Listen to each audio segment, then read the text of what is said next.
back to my kitchen for Dessert Devotion. I can't wait to share with you an awesome dessert recipe and a short devotional.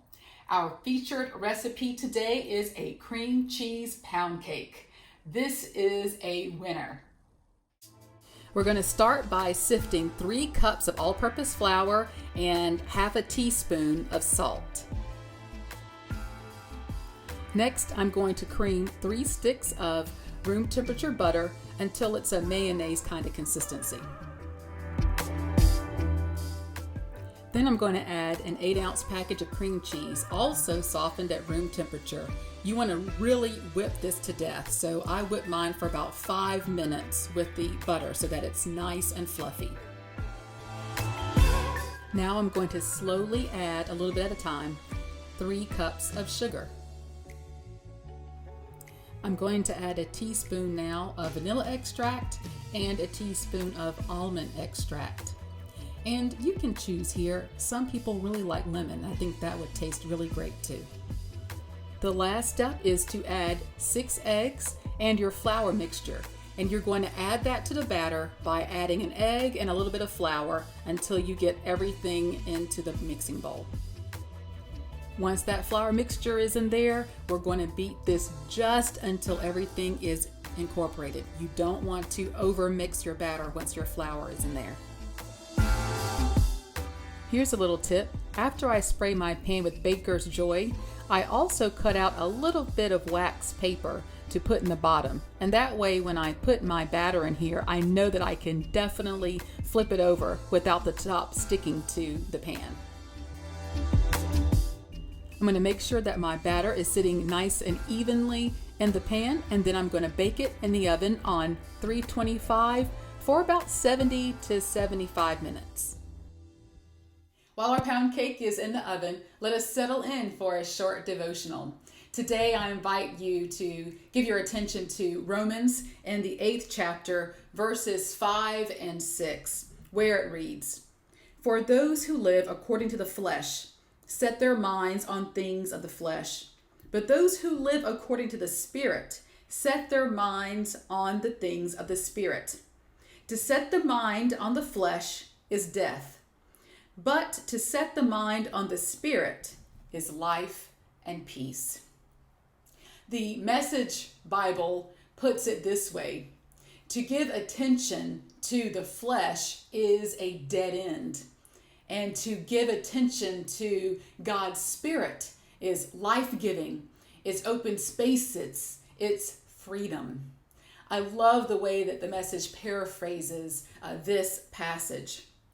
You know, there is a lot going on right now.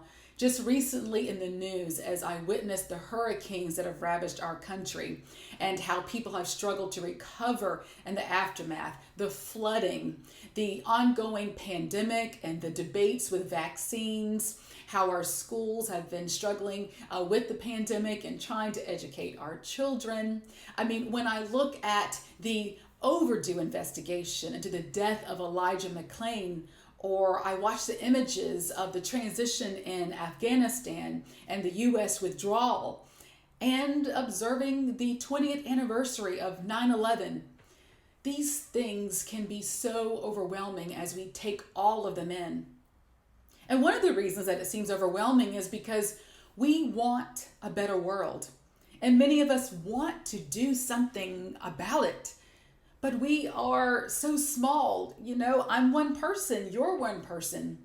And many times, even though we want to help, or we want to donate, or we want to contribute, or we want to even make a difference in our households or in our communities or in our schools, we think to ourselves, these tasks are so big.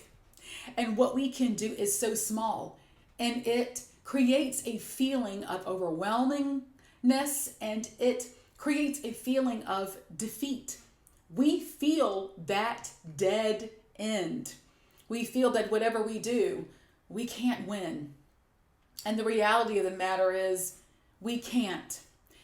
But we find encouragement in Romans that when we focus on what we can do in our own power as human beings, it is limited and it is not enough. But what we can do instead is turn our attention to God's Spirit. And when we turn our attention to God, that is where we find life. That is where we find freedom. That is where we find the peace that we are seeking. And we can turn our attention to God in two ways.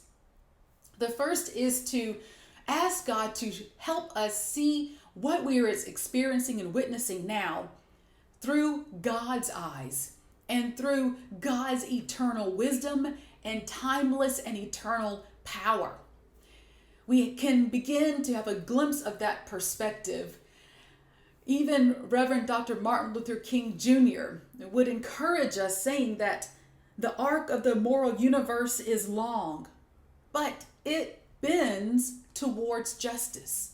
We know that God can and will do it. The second thing that we can do is remember that as we do our work, it is not enough. But we don't work out of our own ability. If we are willing, we work with the Holy Spirit, with God's Spirit, and through that power. And when God calls us to do something, and when God is working through us, we can achieve so much more together than what we could do in our own power and for our own selfish reasons and motives. Let us turn our attention to God, and there we will find our peace. Because I assure you, God is still working, and God is not finished yet. While I'm waiting on my pound cake to finish cooling, I'm going to whip together a glaze.